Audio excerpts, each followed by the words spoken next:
ঈদুল আজহার আনন্দ শেষে এবার কোরবানির পশুর চামড়া সংগ্রহ, সংরক্ষণ ও বিক্রি নিয়ে ব্যস্ত সময় পার করছেন ব্যবসায়ী ও সাধারণ মানুষ। রাজধানী সহ দেশের বিভিন্ন এলাকায় কোরবানির পশুর চামড়া সংগ্রহ শুরু হয়েছে সকাল থেকেই।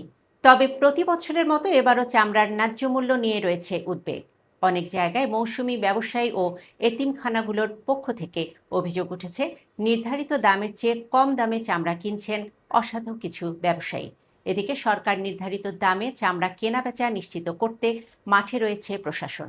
সংশ্লিষ্টরা বলছেন, সঠিকভাবে লবণ ব্যবহার ও সংরক্ষণ না করলে নষ্ট হয়ে যেতে পারে বিপুল পরিমাণ চামড়া। তাই দ্রুত সংরক্ষণ ও বিক্রির পরামর্শ দেওয়া হচ্ছে। সঠিক ব্যবস্থাপনা ও ন্যায্য মূল্য নিশ্চিত করা গেলে এ খাত জাতীয় অর্থনীতিতেও বড় অবদান রাখতে পারে বলে ধারণা সংশ্লিষ্টদের।